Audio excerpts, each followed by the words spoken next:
कर्मों का लेखा जोखा। एक महिला बहुत ही धार्मिक प्रवृत्ति थी और उसने नाम दान भी लिया हुआ था। भजन सिमरन व सेवा भी करती थी।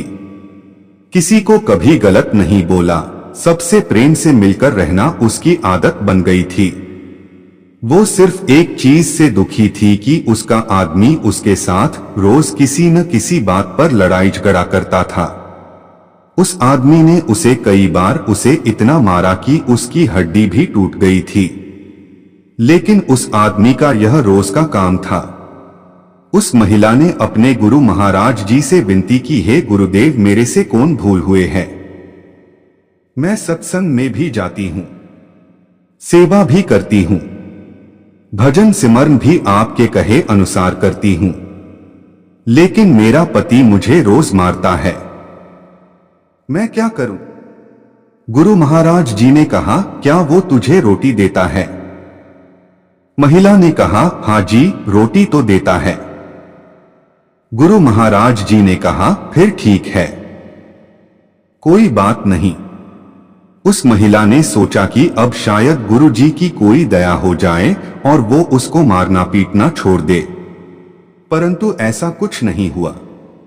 उसकी तो आदत ही बन गई थी रोज अपनी पत्नी की पिटाई करना। समय के साथ कुछ साल और निकल गए। उसने फिर से महाराज जी से कहा कि मेरा पति मुझे रोज मारता पीटता है, मेरा कसूर क्या है? गुरु महाराज ने फिर कहा, क्या वह तुम्हें रोटी देता है? उस महिला ने कहा, हाँ जी, देता है। महाराज जी ने कहा, फिर ठीक है, तुम अपने घर जाओ। महिला बहुत निराश हुई कि महाराज जी ने कहा ठीक है। वो घर आ गई, लेकिन उसके आदमी का स्वभाव वैसे का वैसा रहा। रोज उसने लड़ाई झगड़ा करना। अब वो महिला बहुत तंग आ गई थी। कुछ एक साल गुजरे, फिर गुरु महाराज जी के पास गई और बोली, वो मुझे अभी भी मारता है, मेरी हाथ की हड्डी भी टूट गई है, मेरा कसूर क्या है? मैं सेवा भी करती हूं, सिमरन भी करती हूं, फिर भी मुझे जिंदगी में सुख शांति क्यों नहीं मिल रही? गुरु महाराज जी ने फिर कहा, वो तुझे रोटी देता है? उसने कहा, हां जी, देता है। महाराज जी ने कहा, फिर ठीक है।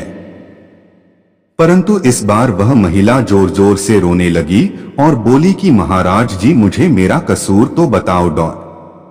मैंने कभी किसी का बुरा नहीं किया, फिर मेरे साथ ऐसा बर्ताव क्यों हो रहा है? महाराज जी कुछ देर शांत हुए, फिर बोले, बेटी, तुम्हारा पति पिछले जन्म में तुम्हारा बेटा था और तुम उसकी सौतेली मां थी। तुम रोज उसको सुबह शाम मारती रहती थी और उसको कई कई दिन तक खाना नहीं देती थी। भगवान का शुक्र मना कि इस जन्म में वो तुझे रोटी तो दे रहा है। ये बात सुनकर महिला एकदम चुप हो गई। गुरु महाराज जी ने कहा, बेटा, जो कर्म तुमने किए हैं उसका फल तो तुम्हें अवश्य भुगतना पड़ेगा। फिर उस महिला ने कभी महाराज जी से शिकायत नहीं की, क्योंकि वो अब सच को जान गई थी। इसलिए हमें भी कभी किसी का बुरा नहीं करना चाहिए। सबसे प्रेम, प्यार और शालीनता के साथ रहना चाहिए। हमारी जिंदगी में जो कुछ भी हो रहा है वह सब हमारे कर्मों का लेखा जोखा है, जिसका हिसाब किताब तो हमें देना ही पड़ेगा।